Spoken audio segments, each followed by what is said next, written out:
elected to run for mayor because I thought I could do a better job for Bonita to keep it the way I thought it should be, historic but modern in our ways, roads, all that. I thought I could do a better job than the people who were running. And that's why I ran, not to be the first woman who, you know, that's old hat. I've done that my whole life. So it was just because I thought I could do a better job.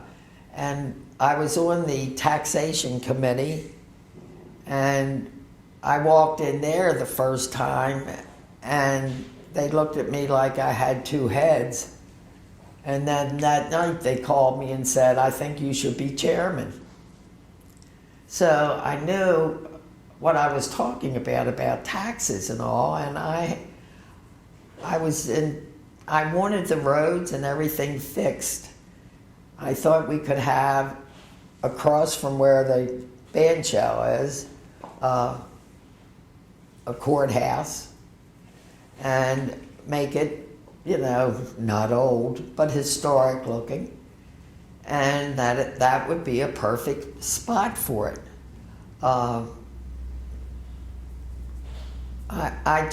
That's it. I thought I could do a better job, and I think I could have.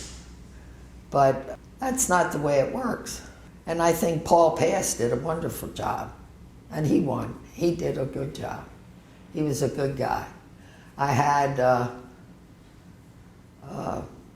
Ben was on my committee. Richard Gardner was my treasurer. I said Ben Nelson, of course.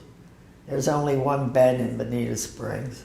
He was a fabulous mayor and a great person.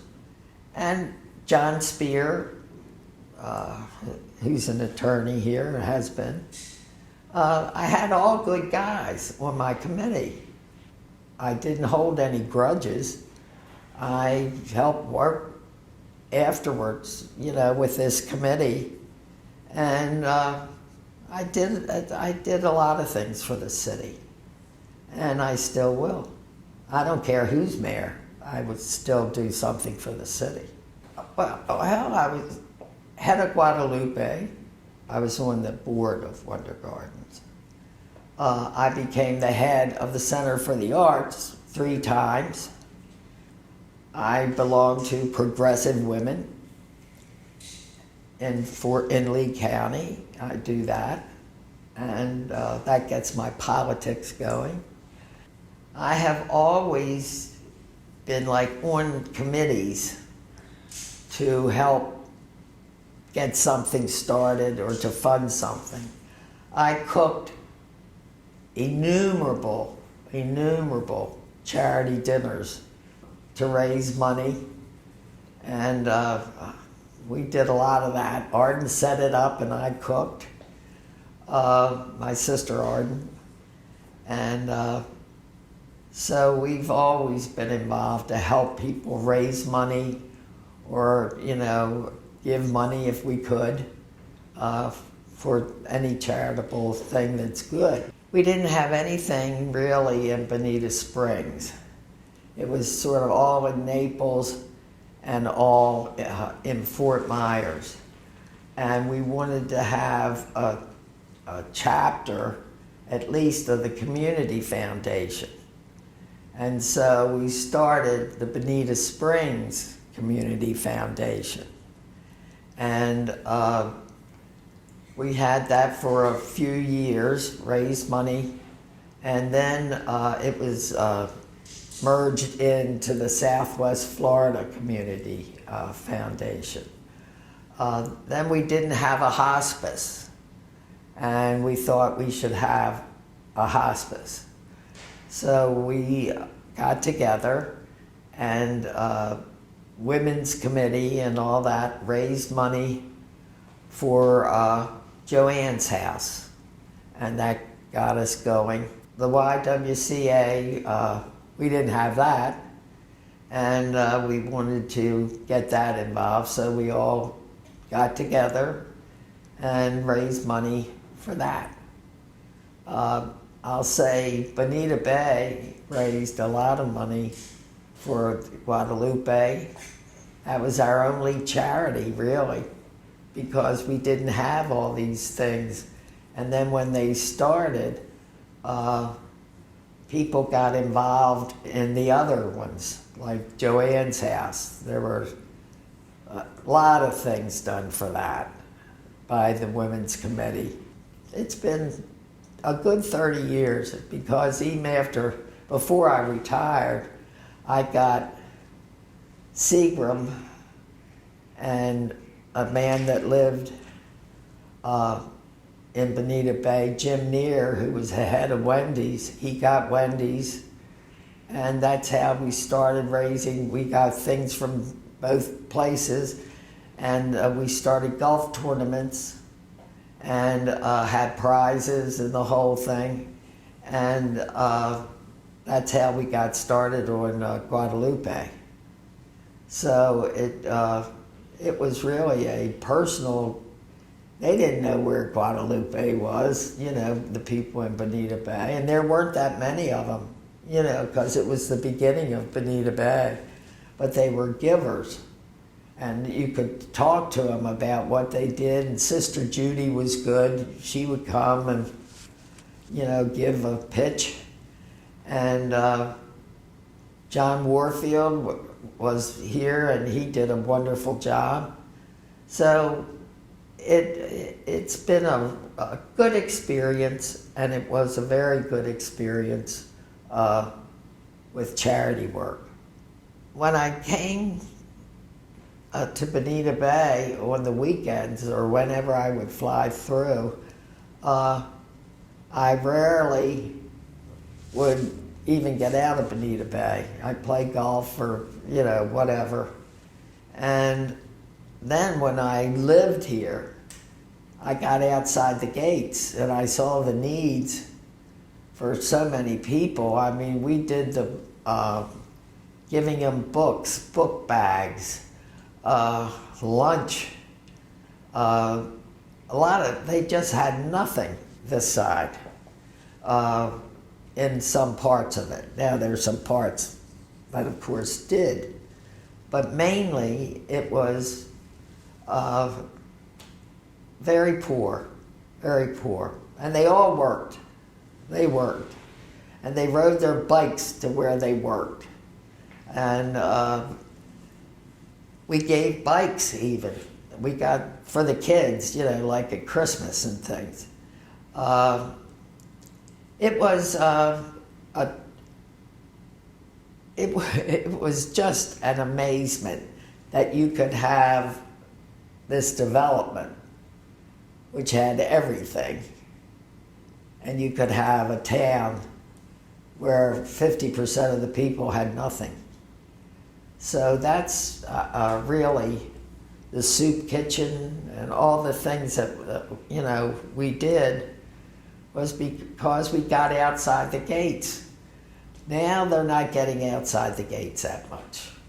They're a younger group in most cases, and once they get outside the gates, they'll realize and they'll get involved. I think you have to be a little older. They're still playing golf every day, you know. So, but once you get outside, you can't help but when you see the kids, I mean, you could take a donor out to Guadalupe, and when that kid pulls on your pants leg and says, "Hi, do you think I could go with you?" You're sold. You're sold. And they had never seen the beach. Hideaway Beach down in Marco Island takes the kids to the beach every, time, I guess a couple times a year. They had never seen the beach or the water or anything. So, I mean, there's a lot still to do. We need affordable housing. It's terrible. They say they have affordable housing and then they charge rents that are terrible, that the people can't afford. So we really have begged for affordable housing, and to no avail. They're building a high-rise right across from Wonder Gardens. Doesn't make sense. Doesn't make sense. We don't, after the hurricane, most of the employees left and went to Fort Myers. They found they could get jobs there and they could ride their bike from Lehigh and all around, because there's nothing here for them that they can live in.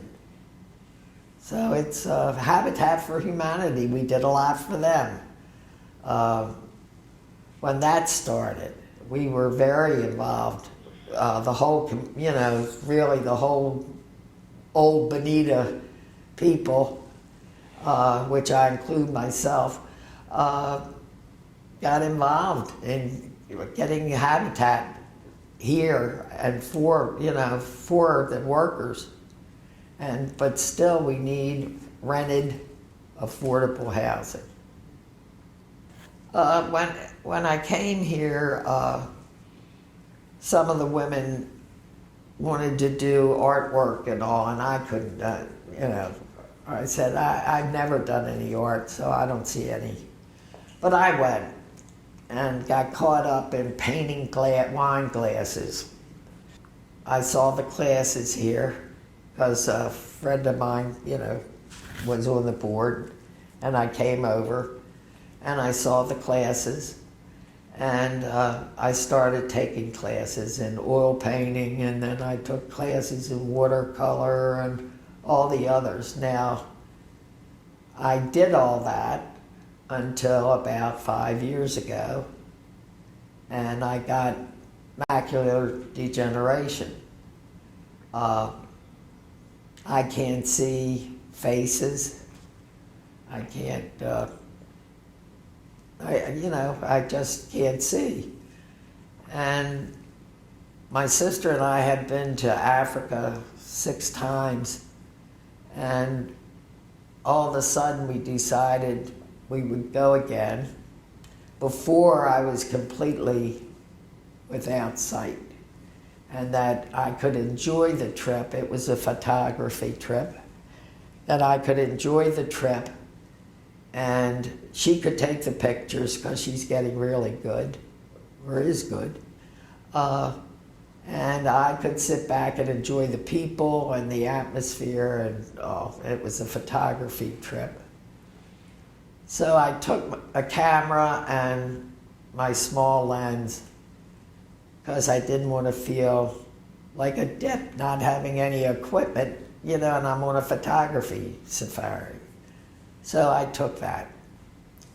And the first day we went to Kenya, and the first day we got on the van, Arden was across the aisle from me, and I said, "What's that?" And she said, "It's an elephant." Well, I didn't see it. Then she said, "What's that?" And I said, "What's that?" And it was a zebra, and I still couldn't see. So we stopped so they could take pictures. And I thought, well, I'll get out my camera so I look like I'm doing something. And I got out my camera and I looked in the lens and I could see perfectly. It was a miracle.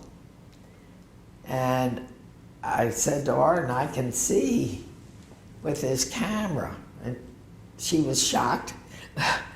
But the people, all of them, would point me in the right direction.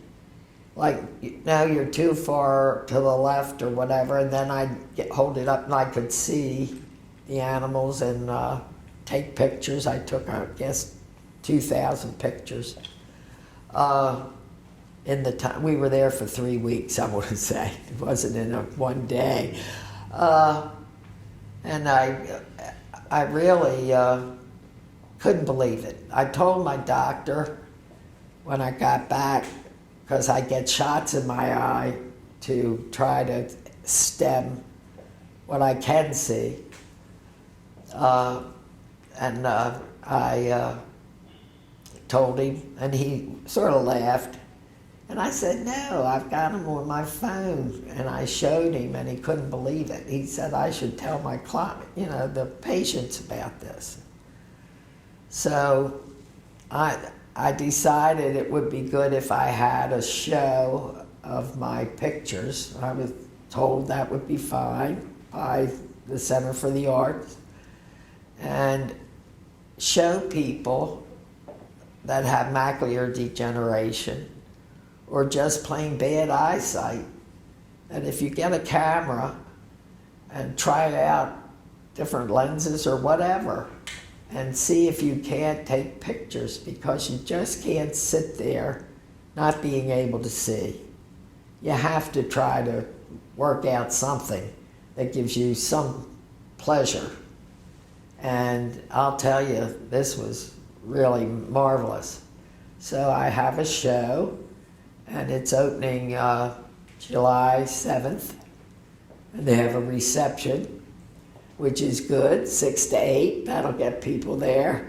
And so it should be good. It goes, I think, to August.